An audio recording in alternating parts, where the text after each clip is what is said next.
Namaste. We'll start with the opening prayer. Om.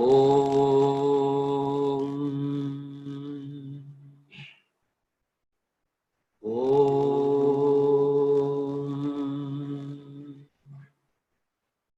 Om.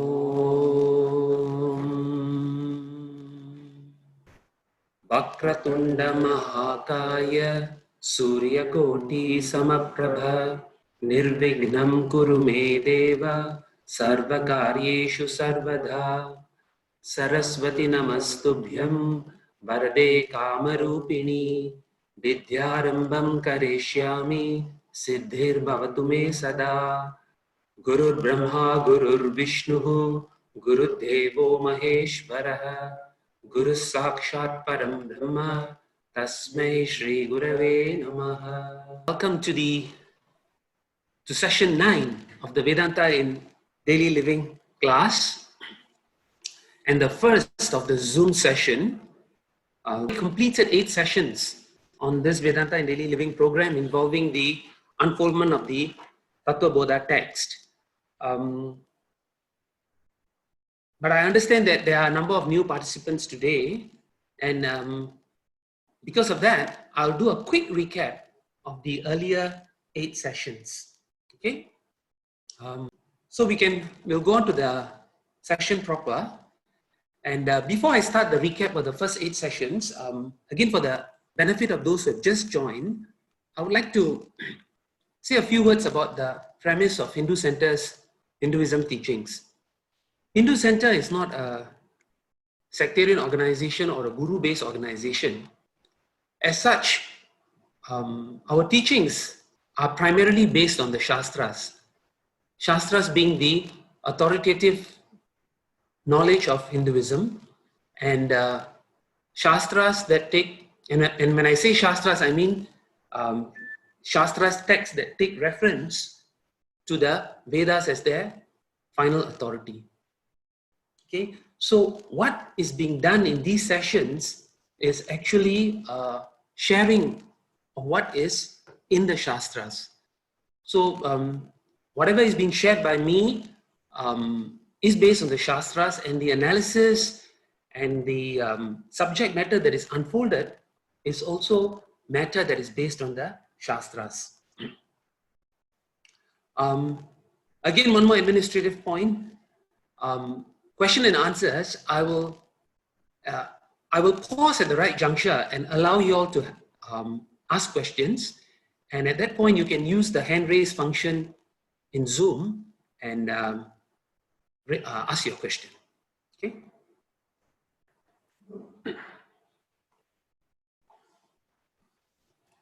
So first, the introduction of Tattva Bodha, or even before Tattva Bodha, we were looking at Vedanta in daily living. This was a program which we wanted to have as one that can be used to enhance an individual's life, make one lead a happy life. So that was why it's aptly named Vedanta in daily living. So the focus of this sessions is not going to be on the unfoldment of the text per se, but on how the teachings of Vedanta as a whole can be applied in one's life. So you will find as we go along the session, you'll find that this is the main thrust of the program. And the unfoldment of the text of Tattva Bodha is secondary. Okay? So I'll give a quick recap right now. As human beings, we all have different pursuits throughout life. But despite all these different pursuits that we have, there are a few things in common, or rather 2 particular things in common. The first is that we are always seeking happiness, which we call in Sanskritam as Sukham. Happiness, joy, peace, comfort. This is something that we are all primarily seeking. And as a flip side to it, we find that we are also seeking to get rid of uncomfortable situations. We also, what we call in Sanskritam as dukkham, getting rid of dukkham. So primarily all endeavors are towards acquiring sukham and getting rid of dukkha. So all our pursuits such as having a job, raising a family, games, whatever hobbies we may indulge in, all of this, if you analyze deeper, you will find that it all goes primarily towards the either one or a combination of these two, which is to acquire sukham or to get rid of dukkham. Okay, what we call as sukha prapti and dukkha nivritti. Then again, we looked at it. If I have a state where happiness and where acquisition of happiness or the presence of happiness and the absence of sorrow is only a temporary situation, I would also not want that. What I would want is that these things have to be permanent. In other words, the happiness that I get and the sorrow that I've got rid of should be a permanent state, what we call as a nitya ananda. Permanent happiness, or some Sanskritam text refers to this as bliss. So, we discussed this at length and came to the conclusion that nitya ananda is a primary fundamental pursuit of all human beings. And then we went on to see that the Shastras actually say where this nitya ananda or permanent happiness is found. While human beings seek to get it in all their pursuits in the external world, the Hindu Shastras say that it is already inside you. Maybe not inside, it's already your swarupa, your intrinsic nature. In other words, the Shastras go on to say that this nitya ananda is your intrinsic nature or swarupa. What does this mean? This means that actually to get this permanent happiness or nitya ananda, you don't need something external. You don't need to depend on anything to get this permanent happiness.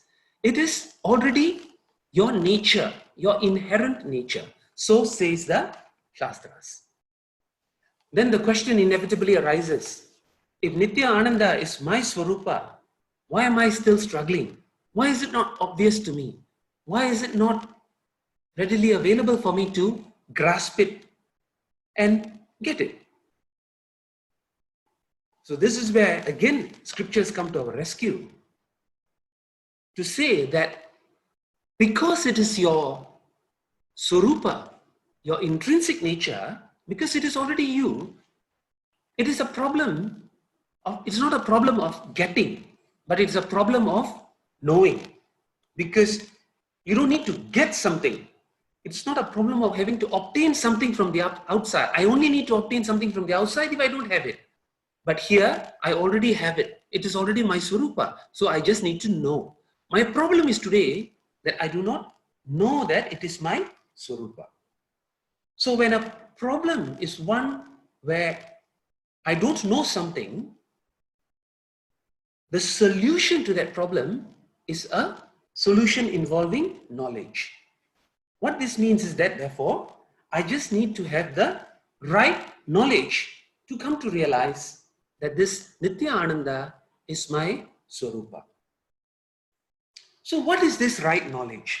What is this right knowledge of my intrinsic nature? And this is the knowledge that is unfolded in Vedanta, which is sometimes referred to as Atma Vidya or Brahma Vidya. So Brahma Vidya or Atma Vidya, the subject matter of Vedanta is really about the knowledge of who I am truly. Okay? So getting the right knowledge to come to see my swarupa as nothing but permanent bliss is only 1/3 of a 3-part solution. In fact, it's the third of the 3-part solution. The first of the 3-part solution is that one should have a pure mind, what we call as chitta shuddhi. And the second of the 3-part solution is what we call as chitta nischalatvam or chitta ekagrata, which is a steady mind. So what the Shastras are saying is that while right knowledge is required, before one acquires this right knowledge or self-knowledge, one needs to have a pure mind and a steady mind. Without a pure and steady mind, the acquisition of Vedanta knowledge will become an academic study, a study just like any other secular subject like psychology or sociology, physics, chemistry. So that is why the solution to this problem of getting this permanent happiness is not a mere academic pursuit of Vedanta, but embracing a life involving intense spiritual sadhana to develop a pure mind and a steady mind. Because without a pure and a steady mind, the attainment of the knowledge of Vedanta will not be able to take root. In other words, without a pure and steady mind, if one were to embrace from the pursuit of Vedanta as an academic subject, the knowledge will not be able to be assimilated in one's life and demonstrated in one's life. In other words, it will just become a compartment. It will sit in a compartment of your mind, just like any other secular subject. The pure and steady mind is one that enables you to assimilate the knowledge and make it a part of your life, such that you can see the reality of yourself as permanent bliss. There was also another important point that was made here, that if Vedanta, the study of Vedanta, study and practice of Vedanta as one in one's life is pursued, the journey is as important as the destination. Because that journey itself will be a happier, rewarding, and more peaceful. It will lead to a happier, rewarding, and more peaceful life even while you're on the journey. What I'm trying to say is that one need not reach the final destination to see that permanent bliss. That bliss can be obtained in shades in one's life as one lives the teachings of Vedanta, as one strives hard to pursue and develop and cultivate a pure mind and a steady mind. So this was what I mean when I said that the journey is just as important, if not more important, than the destination.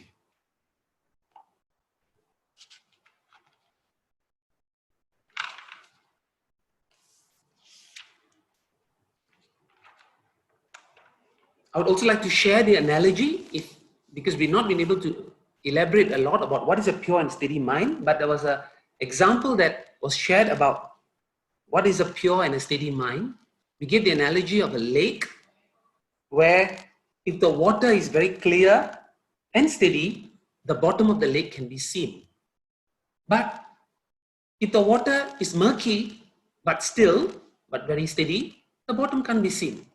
Conversely, if the water is clear but still oscillating, the bottom can also not be seen.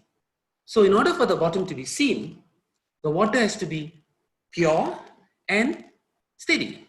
So this was the analogy we gave of a mind that is pure and steady, such that, and here the bottom symbolizes the end state or the goal. So what are the things that make the mind impure? The Bhagavad Gita, in Bhagavad Gita class and in many other shastras, they talk about 6 major malas. In Sanskrit, malas actually means impurities. Okay? The first is kama or lust. Then comes krodha, anger, lobha, greed, moha, delusion. Delusion means not seeing things for what they are, means over-amplifying the importance of things. Mada, pride, and matsarya, jealousy. These are the 6 major impurities in a human mind. There can be more. And why is there a need for a steady, one-pointed focused mind? Because we said that when Vedantic knowledge is acquired in the course of the study, one needs to be able to dwell in that knowledge, keep the knowledge in one's mind, always in front of one's mind to live that life. And for that, one needs a very strong, focused, one-pointed mind, such that that knowledge which has been acquired continues to stay as the mainstay of your life.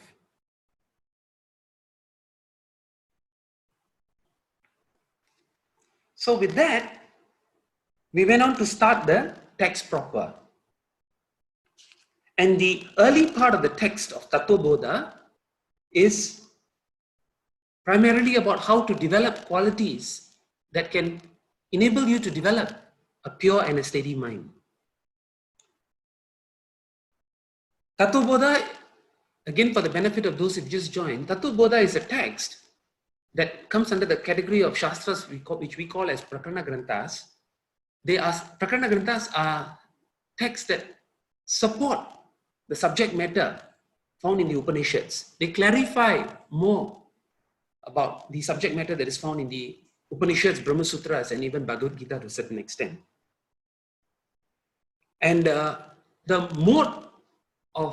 modality of Tattva Bodha is such that it's in a Q&A mode. There is a questioner, which is the student, and the teacher is the person who gives the answers. So the mode of the way the text flows is through a Q&A.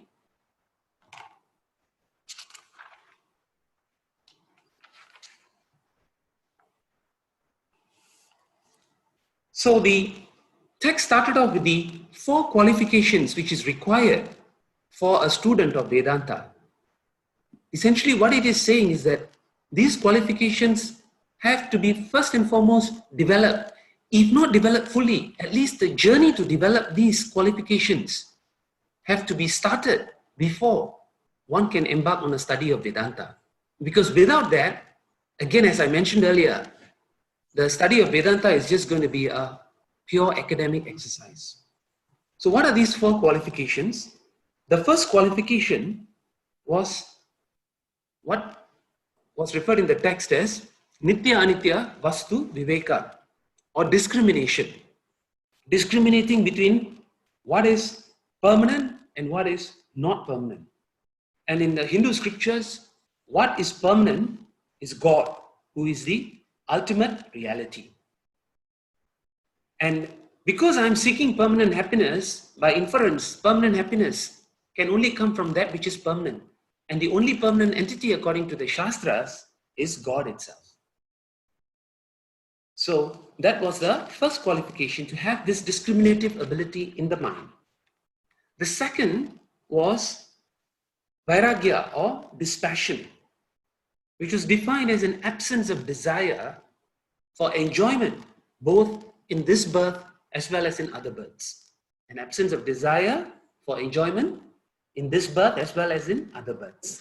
Developing the strength to give up the enjoyment of objects of senses. Okay.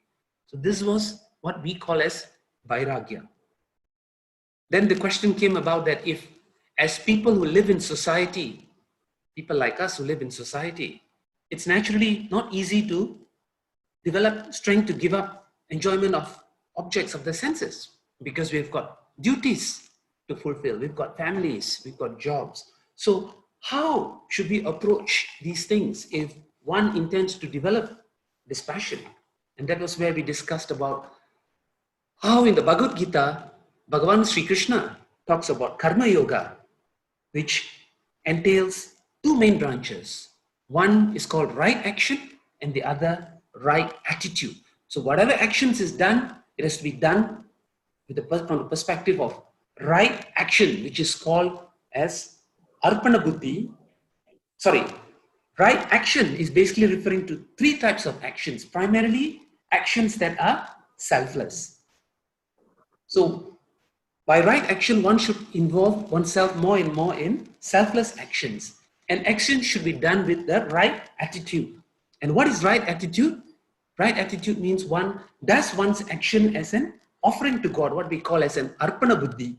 And when actions are done and there's a result, these results are received as a prasadam from Bhagavan, and that is called the Prasada Buddhi. And so these 2 things rather, right action and right attitude together comprise Karma Yoga. And leading a life of Karma Yoga, one's dispassion gets stronger. And a person with a high degree of dispassion will depend less and less on externalities for his peace of mind and happiness. And we also gave out a Karma Yoga worksheet for you all to practice. Hopefully, you're still practicing it and developing it. And I hope you have found it useful. I see some of you are smiling. I don't know what that means. So remember, once again, that two qualities of Vairagya and Viveka are again towards the development of a pure and steady mind. And the Karma Yoga lifestyle greatly aids in the development of this. So that takes up 2 of the 4 qualifications. The third qualification was what we call as Shamadhi Shatka Sampati, 6 inner wealth. Okay, 6 inner wealth, which are actually 6 values that need to be cultivated. This is the third qualification. And the first is what we call as Shama, which is mastery of mind. Second was Dhamma, control of external sense organs. Third was Uparama, strict observance of one's Dharma. Fourth was Titiksha, ability to bear and accept non-conducive situations cheerfully. Then came Shraddha, which is faith in the words of the Guru and scriptures. And finally, there was Samadhanam, which is a single-pointedness of the mind. And with that, we came to so that makes it 3 qualifications. And the 4th qualification was what was mentioned as Mumukshutvam, which is a desire for liberation. And there we spoke about how this desire for liberation, and when I say liberation, I mean liberation from the cycle of birth and death, liberation from the sense of incompleteness, liberation from sorrow, okay, and attainment of a state of permanent happiness. So all of this comes under this word liberation, which in Sanskrit refers is called moksha. Okay, moksha. And this desire for moksha, we said, varies from individuals to individuals. Not everyone has the same intensity. And we looked at 4 major categories of people, and the one who's the Tivra Mumuksha, the one who's very strongly inclined towards wanting moksha, will desire and cultivate the 4-fold qualities quickly and more intensely.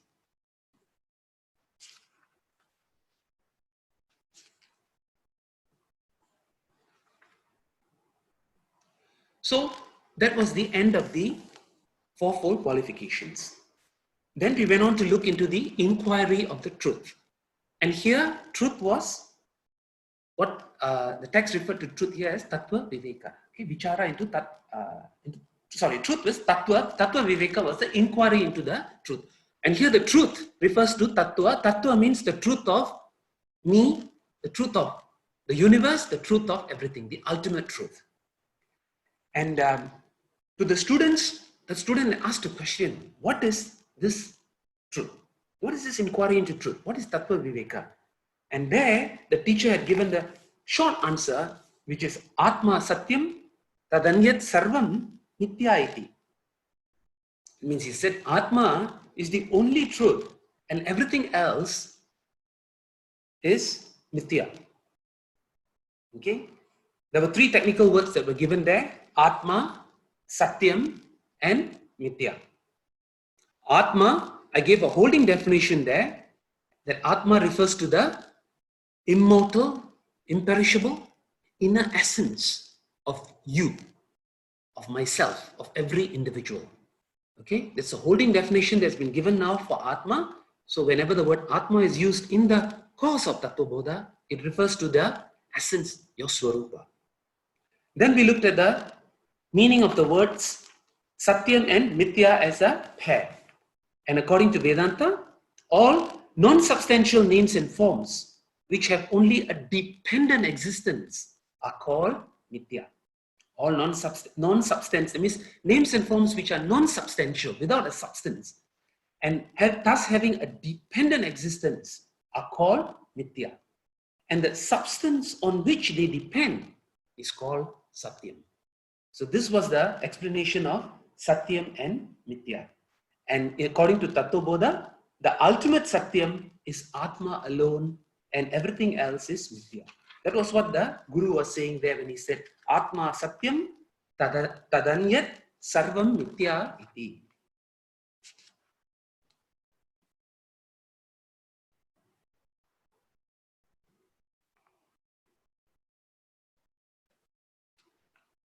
A lot of elaboration was done on Satyam and Mithya.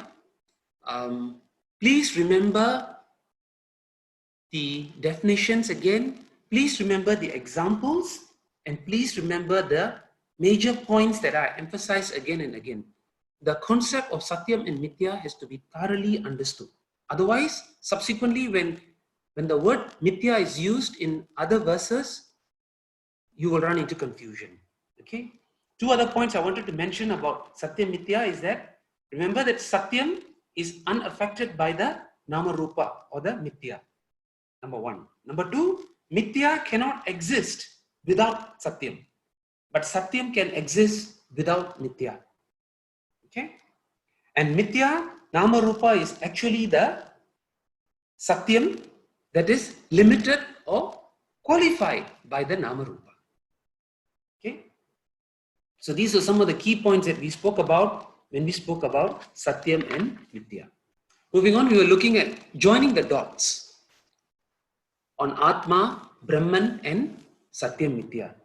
Because Shastras were saying that Brahman is the only permanent entity, Brahman being formless God, the ultimate, the formless, all-pervasive entity. Brahman is Satyam. And Shastras were also saying that Atma, my essence, my innermost essence, which is Nitya Ananda, is also immortal. And it's saying that Atma is Satyam, all else is Mithya. So if Atma is Satyam and Brahman is Satyam, other scriptures say, the inference which we can make at this point in time is that Atma is Brahman. In other words, divinity, which is Brahman, exists in me as my Swarupa, as my inner essence. And this was a basis to conclude that divinity is therefore the true nature of every human being. And each and every one of us throb with divinity. And as such, we should conduct our lives with this understanding that divinity is present in all human beings. And therefore, there is the imperative to treat every human being with the understanding that there is divinity in them.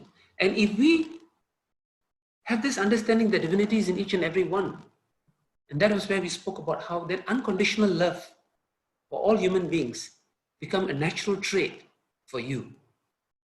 You forgive everyone, even those who have done wrong to you. You're non-judgmental of people. Why? Because there's divinity in them. So, moving on, the teacher had the teacher went on to explain what is Atma.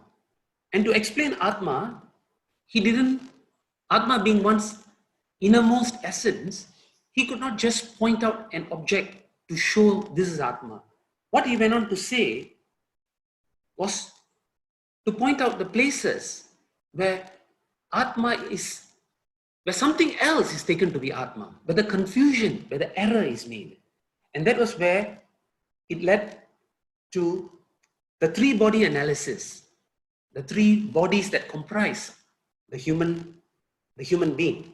And then there was the 5-layer of personality analysis, and there's the 3 states of experience analysis, and the cause-effect analysis. Okay? And the first that the teacher addressed was the 3-body analysis. And that is where the student asked, what is this Sharira Traya or 3-body? And that is where the teacher said the 3-body comprises the Stula Sharira, Sukshma Sharira, and Karana Sharira. And he asked, what is the Stula Sharira or gross body? The teacher explained. Then he asked, what is the Sukshma Sharira or subtle body? And the teacher also explained. And then he went on, the next question is, what is the Karana Sharira? And this was where we stopped. 8 weeks of lessons recapped.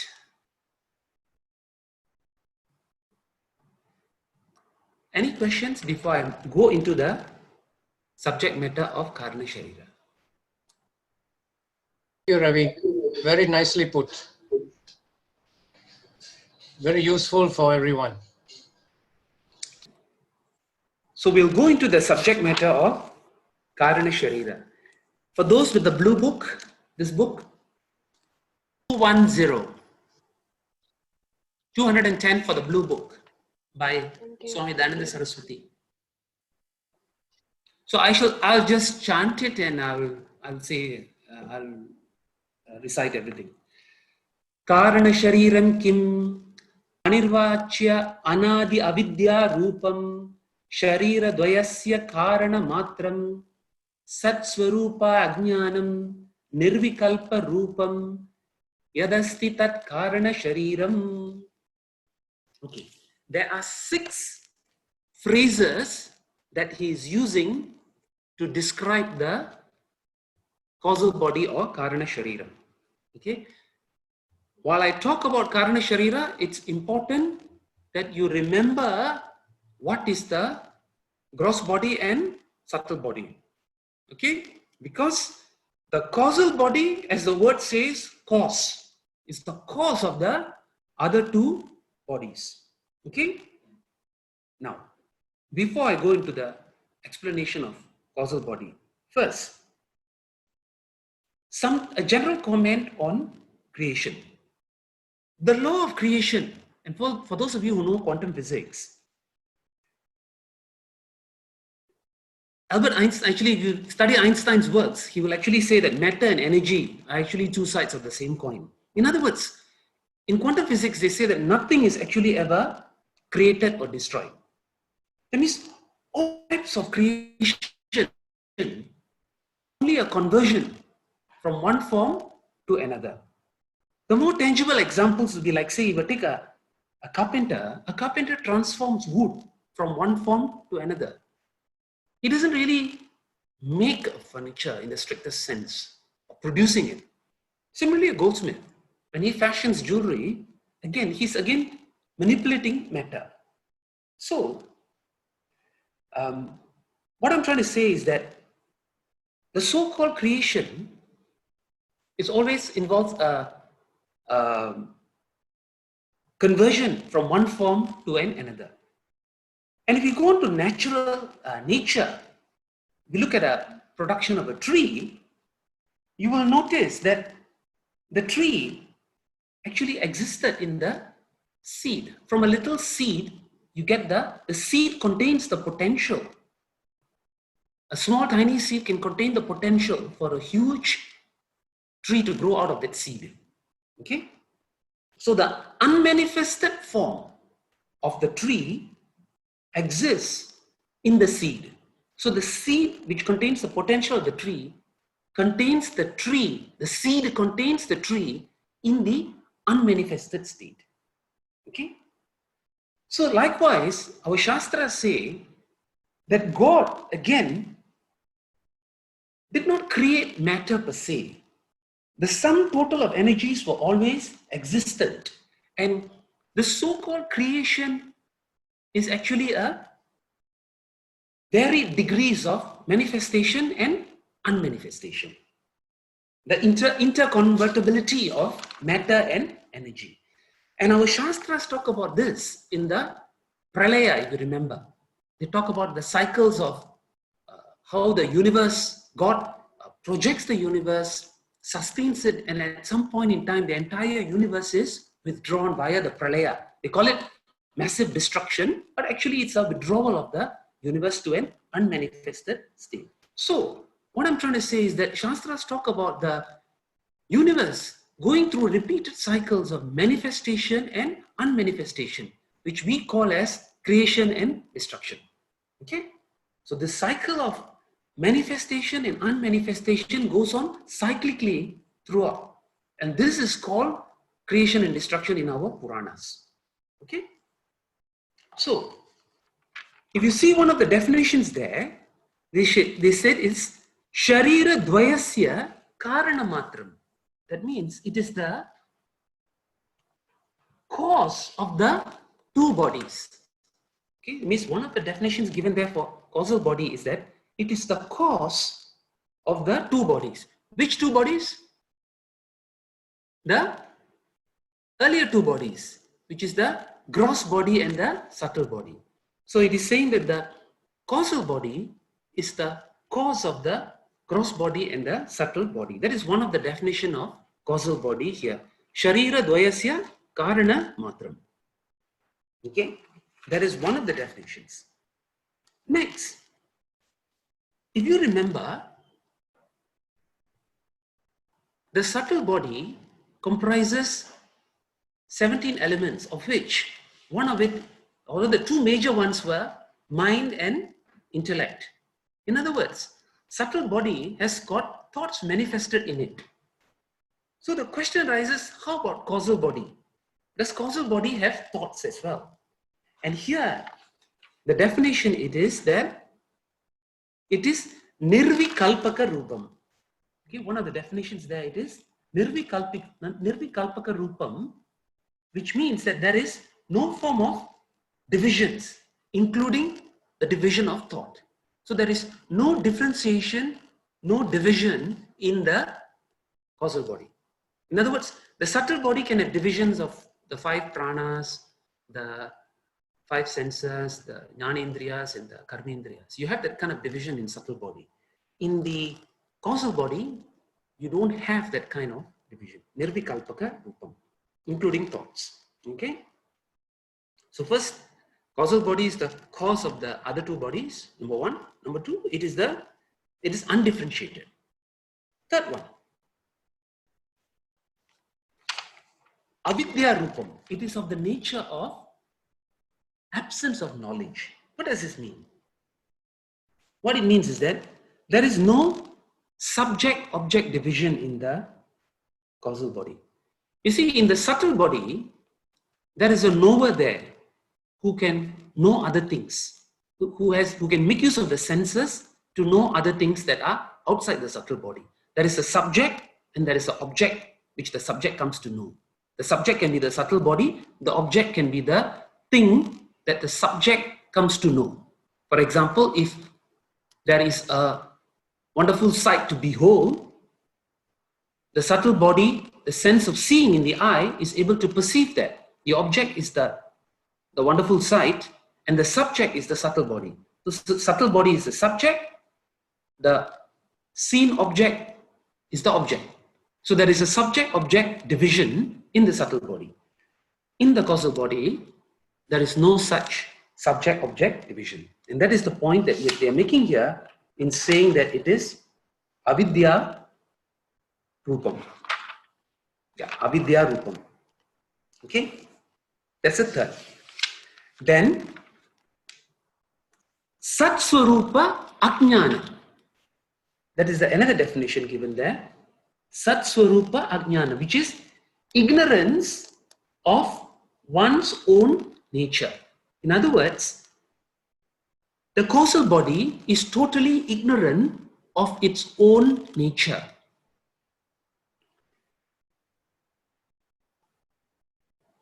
There is no knowledge of one's swarupa in the causal state. Why? Because again, the causal body is a seed state, a state where things are existing in the unmanifested state, like a seed holding a tree in an unmanifested state. So that there is no self-awareness of what it is. And that is why they say it has got no knowledge of its own swarupa.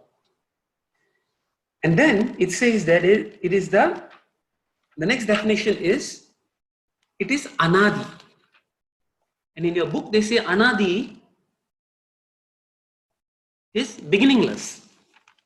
Okay? Why is it so? Remember that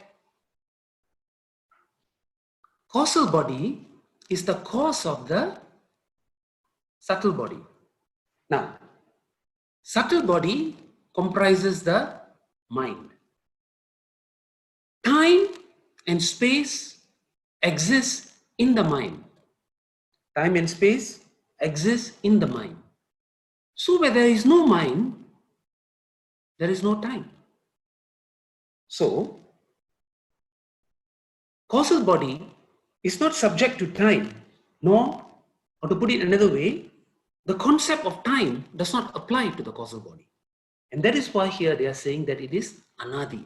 Anadi does not mean that it is beginningless from in the concept where I take a timeline and I say that it does not have a beginning. It doesn't mean that. Here anadi refers to the fact that the concept of time does not apply to the causal body, because the causal body is the cause of the subtle body which comprises the mind, and time is an element within the mind. So you cannot put a timeline to the causal body, therefore it's called anadi. And the final definition that's given there was anirvachya. Anirvachya is something that is known to you. Basically, anirvachya means it is mithya. Okay?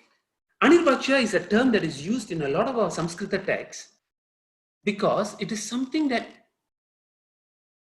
you can't clearly point out as existing or not existing. What do I mean by that? Again, going back to the pot and clay example, does a pot really exist? Because if somebody were to come and debate with me, a pot exists, I would say, no, there's no pot, it's only clay. Pot is only a namarupa. So, from one angle, the pot doesn't actually exist, there's only clay. But then somebody will say, but there is a pot. But can you say that the pot is totally non-existent? You can't say that either. So you can't say that the pot exists. And from some angle, you can't say that the pot does not exist also. It's like a in between. And this is the term, and to such a condition, the Shastras use the term anirvachya. So anirvachya means something that is primarily something that exists, at the same time from some angle you look at it, it doesn't exist. Okay? So most of the time, anirvachya is the term used to refer to something that is in the realm of mithya. Mithya being something that has a dependent existence. So here anirvachya means it is mithya. So causal body is also mithya. Okay? So there are 6 definitions. I quickly run through again. First is what they call as Sharira Dvayasya Karanamatram, cause of the other 2 bodies. Then Nirvikalpaka Rupam, no differentiation including no thoughts. Third, Avidya Rupam, no subject-object division. Fourth, Sat Swarupa Ajnanam, no knowledge of its own Swarupa. Fifth, Anadi, not subjected to the concept of time. And sixth, Anirvachya, which is Mithya. Okay, so this is the definition of the causal body. So going back to our 3 bodies again, one more point before that. In other Vedanta texts sometimes, the word Prakriti or the word Maya is used for the causal body. I remember Tilda asked this question sometime back, maybe as early as the 2nd class. So now you got your answer. Okay? So some Sanskrita texts will use the word Maya to describe the causal body or Prakriti as well. Okay? So coming back to our 3 bodies, the gross body, Stula Sharira, it can be perceived. It can be perceived by me, it can be perceived by others. Right? My gross body can be perceived by myself as well as by other people. Subtle body can also be perceived, but it can only be perceived by me. My subtle body can only be perceived by me. My subtle body cannot be perceived by others. Okay, so gross body can be perceived by me. My gross body can be perceived by me and by others. My subtle body can be perceived only by me. My causal body cannot be perceived at all. Okay? That is why is Anirvachya and all the other descriptions that are given there. Subtle causal body cannot be perceived. Okay? So, if you go back to the earlier question, if you remember what the teacher said, it is Sharira Traya, it is other than the 3 bodies. So now the question is, which body is Atma? Is it gross body? Is it subtle body? Or is it causal body? And the teacher had given the answer. He said it was Sharira Traya Vyatirikta, right? He said it was other than the three bodies. That means Atma is none of these three. Okay? Atma is none of these three. Atma is other than the Stula Sukshma Karana Sharira. It is other than. So Atma is not these three. That means there is a fourth thing called Atma. Does it mean there's a fourth thing called Atma? You can shake your head. Some are doing this, some are doing this. So is there a fourth thing? Because the text says Atma is other than Stula Sukshma Sharira. So does it mean, that means there is Stula Sharira, Sukshma Sharira, Karana Sharira, gross body, subtle body, causal body, and Atma. Because Atma is other than these three. Correct? Correct or not? Vasanthi? She's frowning.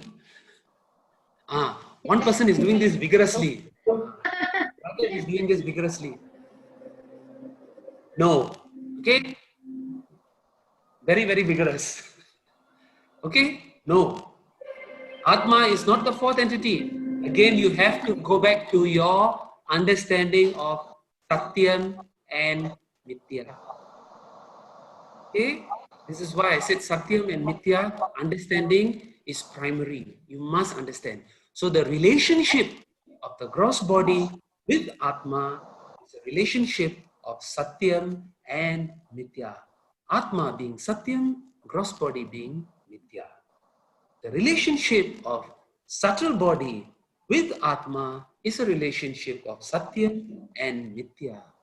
Satyam being Atma, subtle body being Mithya. Hussein is having a laugh here. He's sitting in front of me. And causal body, relationship with Atma is again a relationship of Satyam and Mithya. Atma being Satyam, causal body being Mithya. Okay? There is no fourth entity. There is only one Satyam, Atma Satyam, Tadanyat Sarvam Mithya iti. The Sarvam includes the three bodies. Okay? Do you get it now?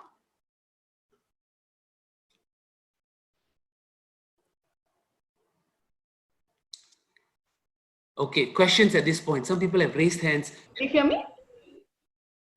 Yeah, I can. Okay, so the other descriptions like, Karna Sharira being the seed, there is no division. It resembles Atma's description, except for the fact that there is ignorance of the self. Is it? I didn't say it resembles Atma. It's beginningless. It has no division.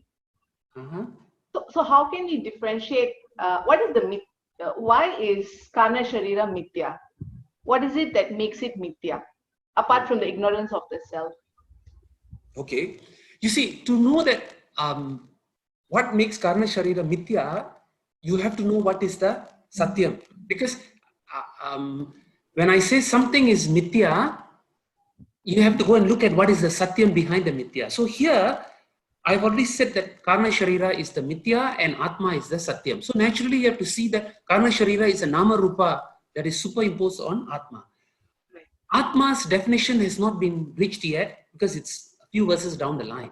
So at this point, you just have to take it that it is a Satyam Mithya relationship, which will become clearer when we start to unfold Atma as Satchidananda, which the teacher will say later on.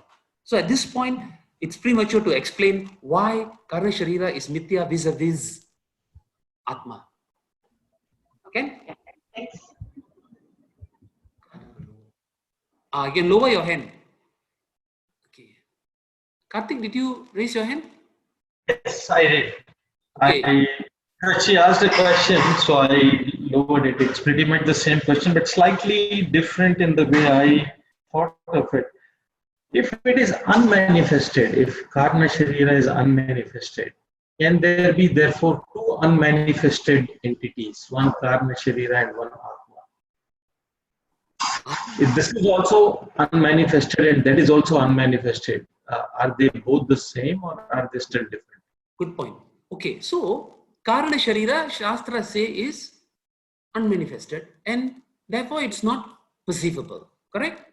Now, go back to Satyam and go back to gross body and subtle body. Now, gross body, is it perceivable or not perceivable? Perceivable, right? Gross body is perceivable. And gross body's relationship to Atma is one of Satyam and Mithya. So if gross body is perceivable, how can Atma be non-perceivable? Atma is definitely may not be perceivable by the senses, but Atma is clearly something that is already manifested. It's not an unmanifested entity. Because Atma, if Atma is unmanifested, then the subtle body and gross body will also be unmanifested, right? If Atma is unmanifested, then if the Satyam is unmanifested, then the Mithya cannot be. No, let me rephrase that. You are saying that there's a possibility that there could be two unmanifested things. That means you're saying that Atma could also be unmanifested, right? Correct? I understood Atma is unmanifested. Atma is not unmanifested because Atma is your Swarupa. It's what you really are. And the fundamental problem in Vedanta is that I've taken myself to be something other than what I am. And later when we look at the definition of Atma as Satchit Ananda, you will find that it is something that is ever present with you. So it cannot be an unmanifested entity. Again, I apologize, but I have to give the same answer as what I gave Saundarya, that you have to wait until we go to what is Atma, where the student will ask Atma Kaha. You see, and then we look at Atma as Satchit Ananda, then you'll get a clarity. And then you'll come to the conclusion yourself that Atma cannot be an unmanifested entity. It is something that's always manifested. Okay. Where is Chitra? Okay, Chitra. Wait, let me unmute you first. Okay. Okay. I'm just thinking aloud here, Ravi. Firstly, this body analysis of Stula, Sukshma, and Karana Sharira. What is the purpose of all this? It is mainly to say Atma is not this, not this, not this. Is that the whole purpose? To understand Atma in terms of Mithya, all these are Mithya. Is that the purpose? That and more. Oh, more would be? Okay, more would be on the practical aspects, on the analytical aspect, on the vichara inquiry aspect. It's to show the Satya Mithya relationship which I've been talking about, which you explained. Yeah, fine. That's one part of it. The other part is the practical part, where one lives a life, and the common place where error is made is often in the gross body and the subtle body. Causal body, because it's not manifested, we don't make much of an error there. The most of our errors are made in the realm of the gross and subtle body. And when these errors, what do I mean by errors? These errors are my erroneous thinking about who I am, which eventually leads me down a trail which will culminate in sorrow, frustration, depression. I give a simple example in that last class, something as simple as my body being fat. I'm fat, but what is the reality of it? Because Vedanta says that your Atma, body is something that you happen to have. So you are not fat, the body is fat. Likewise, when you look at the subtle body, and we say, I'm sad, are you really sad? Are you really frustrated? No, these are mere thoughts that come to your mind. The seer is different from the seen. The person who sees the sorrow is not the person who is afflicted by it. But I choose to identify myself. I choose to identify myself with the subtle body, and this leads me down the trail of sorrow. So these are some of the finer points that one can practice in one's daily life. This is where the practical application of Vedanta comes in. And over time, while I acquire the knowledge, I start to see myself less and less as the gross body and more as Atma. But we haven't come to that yet because we haven't gone into detailed analysis of Atma. But basically, a serious student of Vedanta would be a person who continues to see himself more and more as Atma and less as the gross body and the subtle body. Have I answered? Okay. Yeah, thanks. Yeah, thank you. I don't see any other hands. Okay. Any other questions?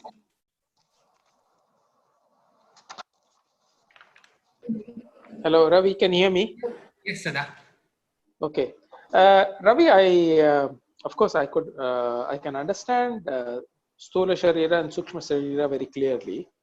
I do understand Karana Sharira as being defined as ignorance and the various characteristics of the features of what ignorance comprises of. You know, it's avidya rupam, it's anadi rupam, it's Sharira Dvayasya Rupam, etc. Anirvachya Rupam.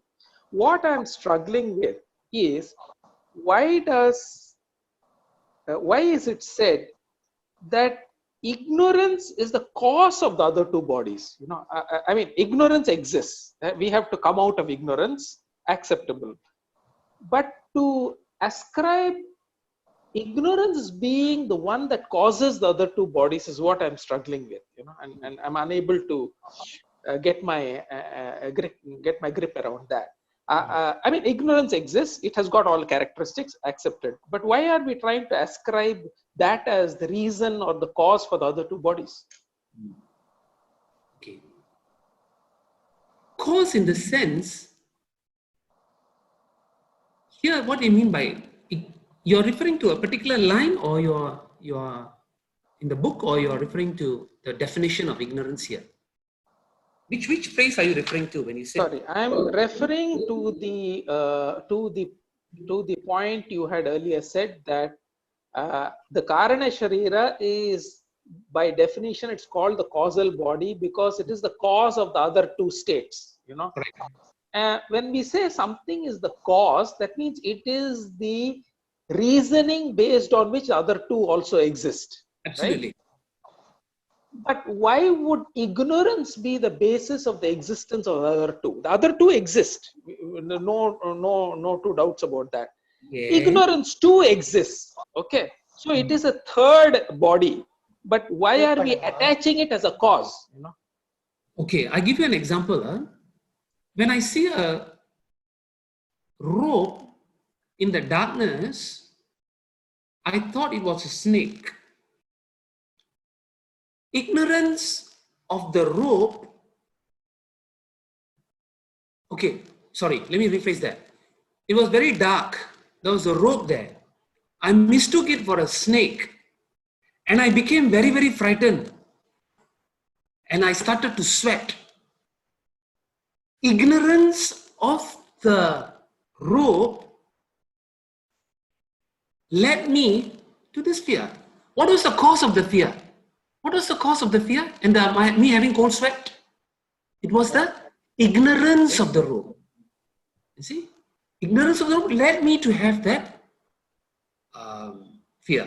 So don't think of ignorance as, because ignorance is absence of knowledge, it cannot have a cause. Or rather, it cannot be the cause of something. It can very well be, as I highlighted in this rope snake example.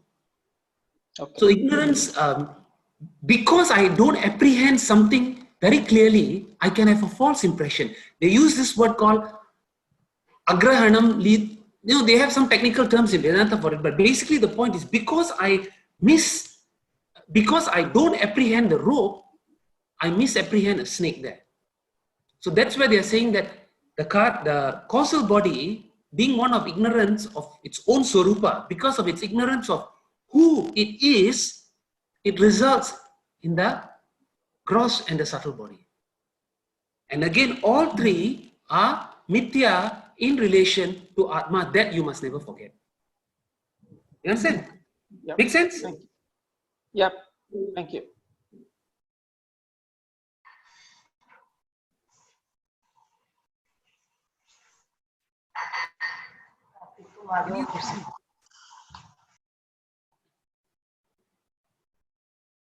Okay.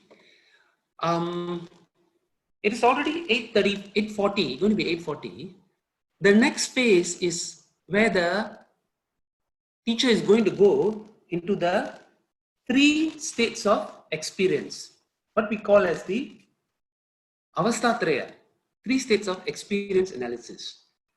Basically, the human life centers only around three states of experience. We'll see: the waking state, the dream state, and the deep sleep state. And the Hindu Vedantic tradition, the Hindu philosophical tradition is very, very special in the sense that, to the best of my knowledge, it's the only philosophical tradition that does a deep analysis of this state of waking, dream, and deep sleep. Apparently, it's not found in other traditions, to the best of my knowledge. Maybe I may be wrong, but this is what I heard. So it's very special.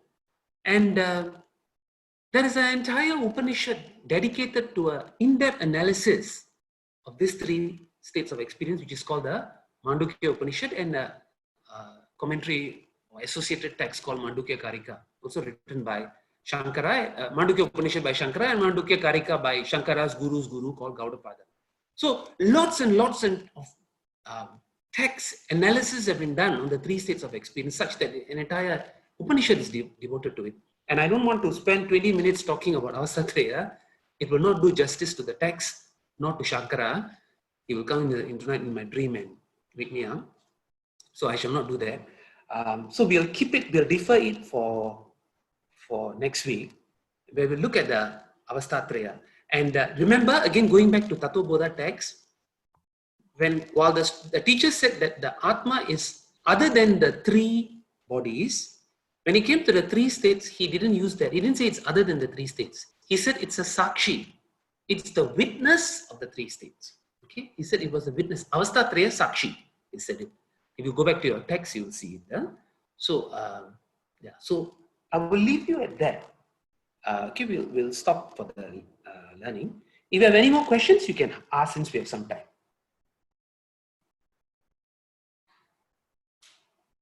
Otherwise, we can call it a day today. Yes, Shant. Okay, just a minute. Soundarya has a question. Soundarya. Okay, can you unmute yourself? Okay. Yeah, I did. So each of our gross bodies is different. Each of our subtle bodies is different. Each of our causal bodies is also different, is it? Yes. Though it has no qualities, though it has no division, each of it is different. Exactly. So you ask yourself this question: is it the question of one or many doesn't even arise there, actually, because it's in an unmanifested state. You can say 1, 2, 3, 4 different, not different. You can say that to something that is differentiated. The minute I say yes, that means it's differentiated. So the question of one or many doesn't arise there, whether there's one causal body or two causal bodies. That's why it's called unmanifested state. It is something beyond the range of the senses. And later on in the total cosmic analysis, you will find that actually there's a totality of all causal bodies, which also exist in an unmanifested state.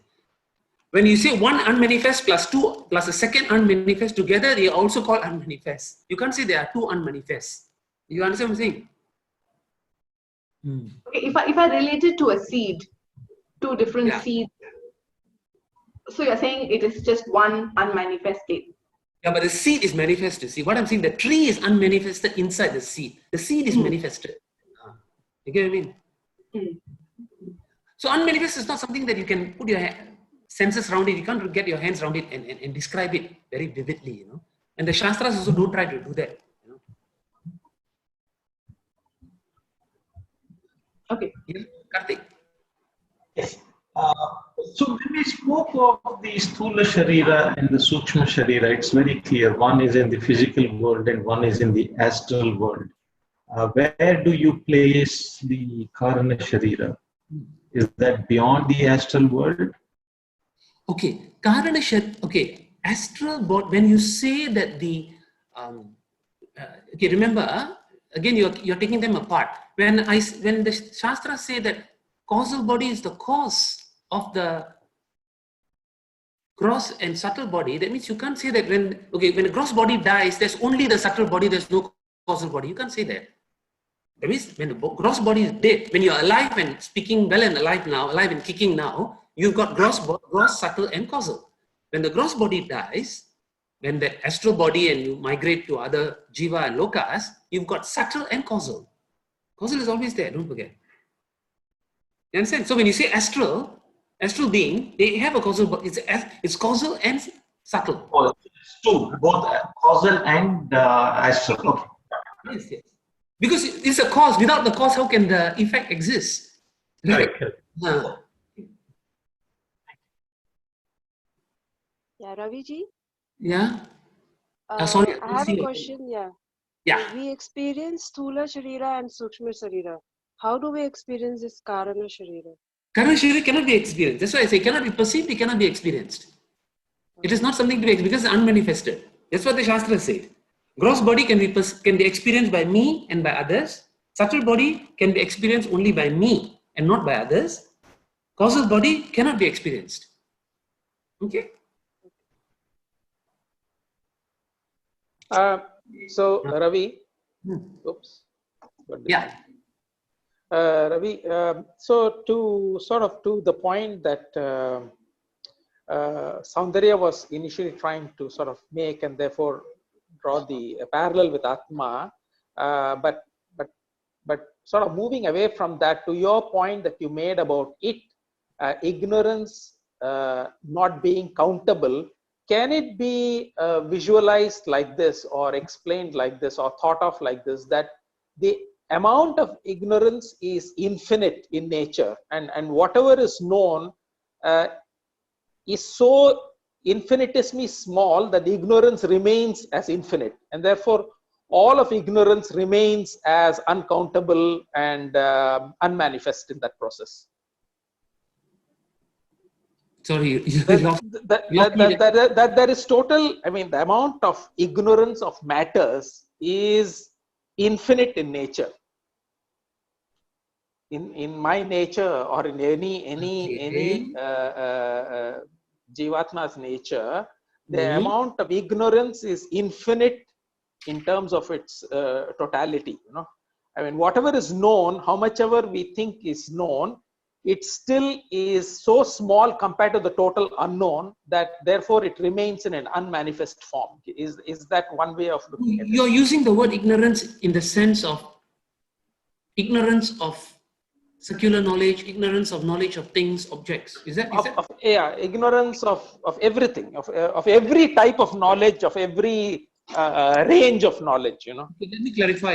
Let me clarify. That's not the case. Okay. That is why, if you look at the definition, it was Sat Swarupa, the Ajnanam was Sat Swarupa Ajnanam. That means it's not ignorance about science or ignorance about chemistry or ignorance about quantum physics. It was ignorance of Sat Swarupa, ignorance of my own Swarupa, of who I am. Who am I? The ignorance about who I really am. That is the ignorance they are talking about here as one of the definitions of causal body. Okay? The other one, which was Avidya Rupam, was that there is no subject-object division. It means you cannot come to know something else. That's what they're saying. So they're not going into the totality of all knowledge in the sense of when creation was made, how many lokas. The unknown, okay. So it's just Sat Swarupa, lack of knowledge of the Sat Swarupa. Yes, exactly. Of who I am. Who am I? Okay. Thank you. Oh, hello. Karthik, can you lower your hands? Those who have answered, I see a lot of hands are still up there. I'm a bit. Karthik, Hello? Yeah. Hi. Okay. Can I ask the question now? Yeah. Okay. Yeah. Yes. So I have two questions. Why is the Karna Sharira unmanifested, and what does it mean by non-differentiation? Is it because in my mind that's a good thing where you see everyone as one, but I'm guessing that's not what it means. Oh no, Yeah, no, that's it. That's not what it means. What was the first question? Why is Karana Sharira? Unmanifested as one of the qualities. Because it's not manifested. Remember, I said creation goes through a cycle of manifestation and unmanifestation. Remember? Yes. Right. So when pralaya has not happened, when creation is in existence, when the universe has not been withdrawn, okay, when universe is manifested, all of us exist as either gross body or subtle body. Okay. Yeah. Of course, when you exist as gross, subtle and causal are there. When you exist as subtle and causal are there. Okay. Only when you go into pralaya, when the whole universe is withdrawn, all of us can exist only in the causal body state. There's no subtle body, there's no gross body. Okay. So It's cyclical. You're going to ask me why it is like that. You got to ask God, because it's something that is cyclical, that happens and it's withdrawn, and that's what the Puranas say. Okay. Okay. I can tell you why does it have to be cyclical, and why can it just be non-cyclical? That answer I don't have. No, it's okay. The second one is non-differentiation, that aspect. Okay, non-differentiation means here, that means there is no division. You see, you look at a gross body, that there are parts to it. There are parts. So look at differentiation as parts. So subtle body too has parts, at least in terms of different functions, not physical parts, but parts. Differentiation with regard to function. There's a prana, there is a mind, that's what they mean. And in a causal body, you don't have that kind of differentiation at all. That's what they mean by undifferentiated state. Okay, thank Can you you. follow? Yeah. Who? Tilda. Where's Tilda? Okay. Yes, Tilda. Can you? Yeah, sorry, I was raising my physical hand for a while. I forgot. I have a question. So just now you mentioned, let's say when somebody dies, right? Then their subtle body and the causal body goes with them to another physical manifestation. So what happens when somebody gets moksha and is never coming back again? There's no more even the causal body? No more. There is no more causal body too, because there's no more ignorance of Sat Swarupa. There's no more Sat Swarupa Ajnanam. He's no longer ignorant of who he really is, he or she. He or she is no longer ignorant of who they are. So that ignorance is no longer there. There is no causal body. But yeah, the process of trying to remove the ignorance is not really done by the causal body, because the causal body just cannot perceive itself. So it's through all these gross body practices, subtle body practices that one gets to know. Absolutely. Right. It is through the gross and subtle body that one attains that, not by the causal body alone, because the causal body does not have the wherewithal to do it and the means to do it. Yeah, good observation. Okay. So you need the realm of achieving moksha is via the gross and the subtle body, definitely. Okay, thank you. Can you hear me? Yeah. Okay, so I have one more question. Since it's all the karna sharira is unmanifested, why should it be different from person to person, or is it the same? That is why that's why I was answering Saundarya's question. In the unmanifested state, that the question is irrelevant question. You can't ask whether Okay. Yeah, it should be the same. If I tell you two means it's manifested already. Yeah. Okay, thank you. I have a question. Abhinav, sorry. I got mixed up with you, Raghav. Both are handsome young men. Okay, not sure whether young anymore, but yeah, you're able to hear me? So yeah, I can hear you. Go ahead. Okay, so when we're talking about deities that we worship at a temple, so they do have a physical form, but do they have a corresponding any of the other bodies that we're talking about? Are they considered manifested Atma that we're worshipping? Deities? I'm talking about saying, say a deity like Perumal at this particular temple in Farah Park. So it is a differentiated form, isn't it? Yeah. Those symbolisms of that which is formless. That means we impose a form. We have a form of that which is formless, and a representation of that which is formless, omnipresent, omnipotent, all-pervasive God is symbolized via a form of Perumal. There is no place there for gross body or subtle body, because that is God in its absolute purest state. The subtle body and causal body pertain to the realm of individual jivas like us. Okay. So those are representations of absolute God. So even if we talk about like avatars like Sri Ram or Krishna, and then them taking on a body to descend Yeah. here. Again, it depends on the manifestation, because they say that Rama Avatara was only a partial manifestation of the totality. That means to what extent there was a bit of a self-concealment of his own divinity. Again, different versions of Ramayana say different things. But if you look at an avatar like Krishna, where there's no dispute, it was a clear-cut case where God had incarnated in the human flesh with full awareness of his divinity. So while there may be a gross body, so to speak, there is no room for a subtle body or ignorance associated with the Swarupa of himself. You see, the Sat Swarupa Ajnana, which we talked about in the causal body, is not, there's no scope for that, because Krishna manifested with the full knowledge of who he really was. So these are special cases. So to say that did Krishna have a causal body, I think would be inappropriate, because he was all along aware that he was who he was, and he could manifest that power anytime and everywhere. I have a small question, like, so we were talking about Krishna. And so what is the difference in transactional reality, difference between an ordinary Jivan Mukta and the divine incarnation? The difference between a Jivan Mukta and, what is your understanding of a Jivan Mukta? Jivan Mukta is the one who is free from all the dualities of life. So you give me an example, because it's, I got to understand what's your understanding of a Jivan Mukta. So give me an example of a Jivan Mukta. Then I can tell you, based on their lives, I can tell you what's the difference.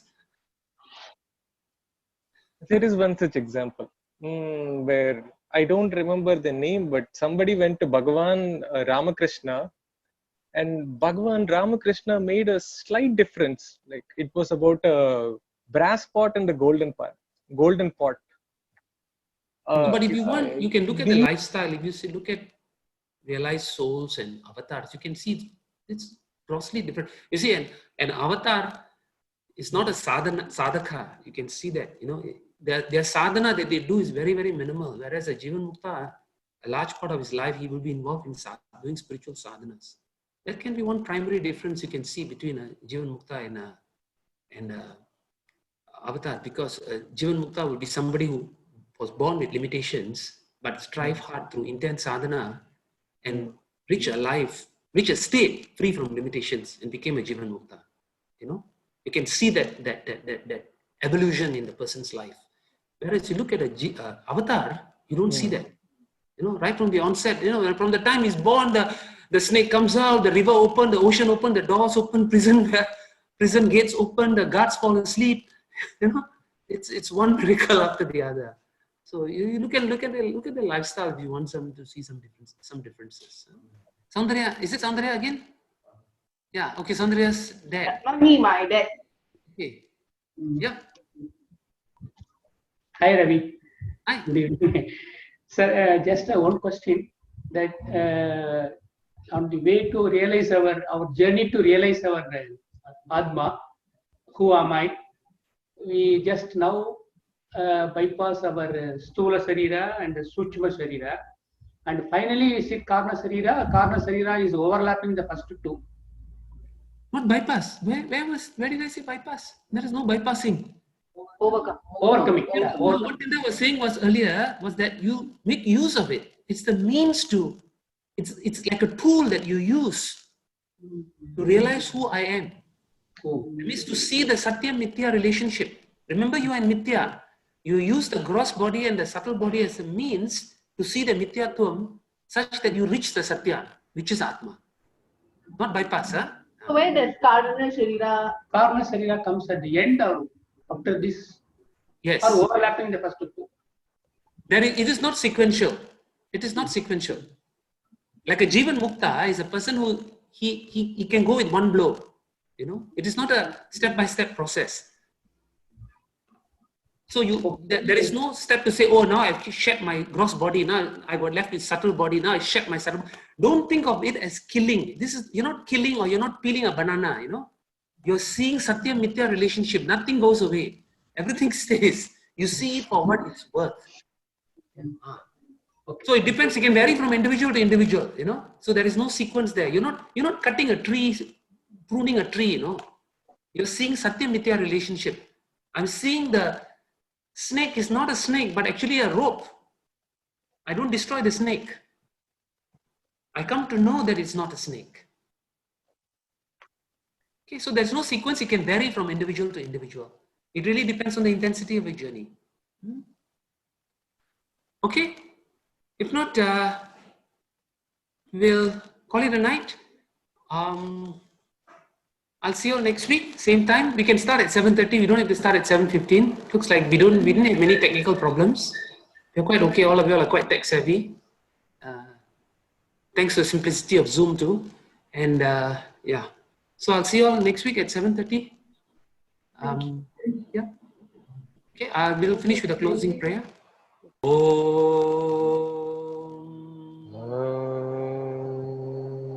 स्वस्ति प्रजाभ्यः परिपालयन्तां न्यायेन मार्गेण महीं महिषाः गोब्राह्मणेभ्यः शुभमस्तु नित्यं लोकाः समस्ताः सुखिनो भवन्तु काले वर्षतु पर्जन्यः पृथिवी सस्यशालिनी देशोऽयं शोभरहितः ब्राह्मणाः सन्तु निर्भयाः सर्वे भवन्तु सुखिनः सर्वे सन्तु निरामयाः सर्वे भद्राणि पश्यन्तु मा कश्चित् दुःखभाग् भवेत् असतो मा सद्गमय तमसो मा ज्योतिर्गमय मृत्योर्मा अमृतं गमय ॐ शान्ति शान्ति शान्तिः.